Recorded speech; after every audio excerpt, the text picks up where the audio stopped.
Pérez pode estar de volta à Fórmula 1, você não ouviu errado, é como piloto titular mesmo. Vamos conversar sobre isso agora. Na Paddock BR você tem camiseta 100% algodão, não encolhe, você encontra os melhores produtos lá de Fórmula 1, todas as equipes e pilotos representados. Você tem moletons belíssimos também, então não perca a oportunidade, entra pelo link aí na descrição. E na Instant Gaming, várias promoções rolando também, entra pelo link na descrição que você não vai se arrepender, tem vários jogos grandes e lançamentos em promoção. Olá amigo do Ressaca Motor, seja bem-vindo a mais um vídeo, eu sou Matheus Pucci.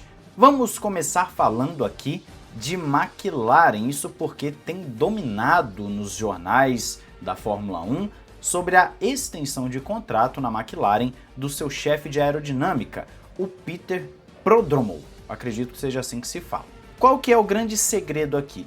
Anteriormente, o Peter estava sendo subutilizado na McLaren, de acordo com o que as matérias têm dito, e quando começou a ter uma reestruturação maior na McLaren, principalmente no departamento técnico, liderado ali pelo André Stella e pelo Zac Brown, o Peter então começou a mostrar as asinhas e teve a liberdade para trabalhar com aquilo que ele realmente faz de melhor, que é justamente nessa questão aerodinâmica. Tendo como base todo o trabalho que ele fez recentemente na McLaren e o resultado, está sendo atribuído a ele grande parte dos louros pelo sucesso da equipe Papaya.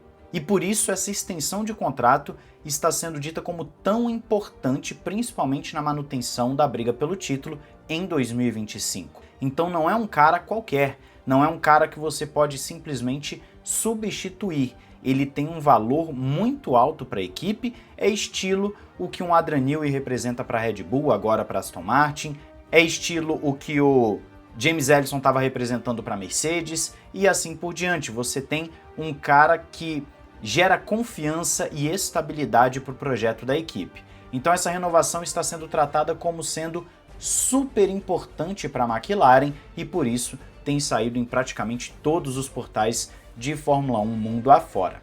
Vamos ver se a McLaren vai continuar nessa boa forma para o ano de 2025, já que há um contraste entre o que a McLaren viveu nos últimos 2 anos, mais ou menos, ou 1 ano e meio, e o que as suas rivais têm vivido. A McLaren muito mais estável e muito mais rápida, enquanto as outras instáveis e inclusive tendo oscilações grandes a ponto de perder muito para a McLaren em determinados momentos. Então, nesse caso, a McLaren foi certeira, cirúrgica na renovação de contrato. Saindo da McLaren e indo para a Red Bull, existem algumas áreas que precisarão ser amplamente, vamos dizer, blindadas pela equipe taurina em 2025, e é isso que está sendo dito pelo jornalista Scott Mitchell lá do The Race. Quais são esses pontos? Primeiro, o problema do carro em si, que nós já falamos aqui por várias vezes, das atualizações, da janela de operação, tudo isso nós já discutimos várias vezes no canal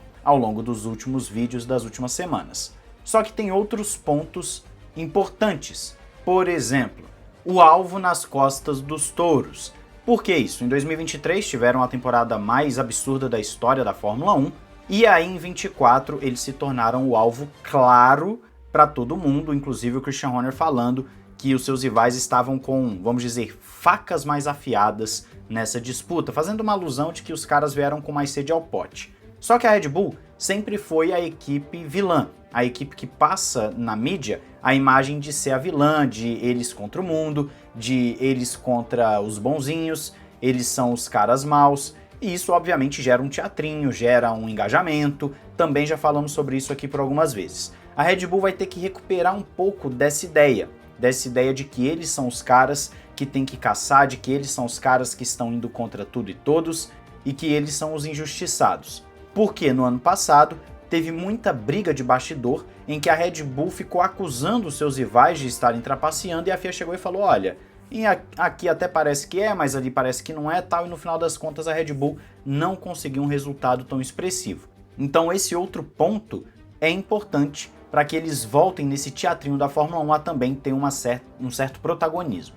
Mais um ponto que é colocado aqui são as saídas problemáticas, e nesse caso saídas grandes, como citamos também por várias vezes no ano passado, num êxodo de gente das mais altas capacidades. Estamos falando de Adrian Newey, de Jonathan Whitley, por exemplo, Will Courtney, enfim, vários outros nomes saindo, e o Verstappen foi um dos especulados para sair também. Saídas gigantescas acabam gerando, obviamente, um prejuízo para a equipe em termos de qualidade. E a Red Bull, pelo visto, sofreu o golpe no ano passado, nós vimos claramente isso. Juntando as peças do quebra-cabeça, você vê que é um problema gravíssimo a ser reparado, porque você não consegue substituir tão facilmente profissionais do alto escalão, até porque os caras grandes estão também nas outras grandes equipes. A Red Bull vai ter que resolver esse problema se quiser voltar a figurar entre os pioneiros ali, os primeiros. Outro detalhe também que está sendo colocado são as tensões dentro do time, que eu não preciso nem entrar em muitos detalhes. Estamos falando aqui de Helmut Marko versus Christian Horner, de Tailândia versus Áustria. Nada muito absurdo. Existe um racha dentro da empresa, um racha que pode até sobrar para a equipe irmã, só que o importante aqui é, a Red Bull, com esse racha, pode até mesmo perder o Verstappen, que é o outro ponto colocado pelo Scott Mitchell. A era pós-Verstappen será muito importante para a Red Bull, porque eles demoraram entre Vettel e Verstappen até conseguir ganhar títulos novamente. Como é que vai ser a Red Bull pós-Verstappen, principalmente se ele sair para uma equipe rival ao invés de se aposentar? Esse é o grande detalhe. A Red Bull está vivendo um período de implosão e nesse período o Verstappen pode acabar pulando do barco para não afundar junto. Então eu quero saber a sua opinião sobre todos esses pontos aí, eu vou deixar a matéria completa na descrição, como sempre deixo todas as fontes, e você vai opinar, ler lá tranquilamente sobre os pontos do Scott Mitchell.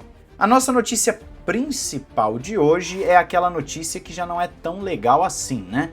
Por quê? De acordo com os rumores que já estavam rolando há algum tempo, mas agora ficaram um pouquinho mais fortes, Sérgio Pérez está em negociações com o projeto Cadillac, que foi a nossa principal equipe no vídeo de hoje mais cedo.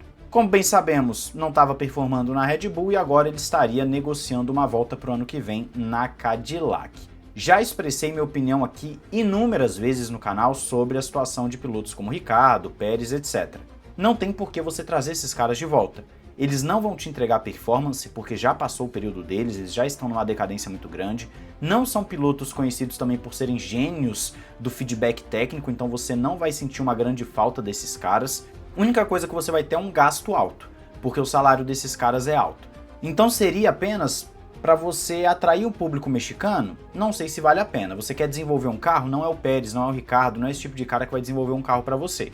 Eu acredito que seria um erro grande da Cadillac colocar o Sérgio Pérez no grid. Não vejo com bons olhos, eu sei que os brasileiros estão numa expectativa do Felipe Drugovich conseguir essa vaga, já que ele corre pela Cadillac no campeonato de turismo, mas ainda assim, com ou sem brasileiro, o Sérgio Pérez não seria uma adição legal. Você ficar trazendo caras que já foram chutados e que tem uma nova geração muito mais interessante chegando aí, com um grid muito forte, o Pérez não me parece o piloto certo para esse projeto. Vou falar aqui sem medo de qualquer tipo de crítica de vocês. Eu não gostaria de ver o Pérez de volta no grid, para mim o tempo dele já foi. Se é um piloto que está performando, eu falo, fica, mas nesse caso não. Para mim, mau negócio, e eu quero saber a sua opinião aí nos comentários. Não esqueça de se inscrever e ativar o sininho para não perder nada, seguir o Ressaca Express, seguir no Insta e também olhar o vídeo que vai estar aparecendo para você recomendado. Um grande abraço, valeu e falou!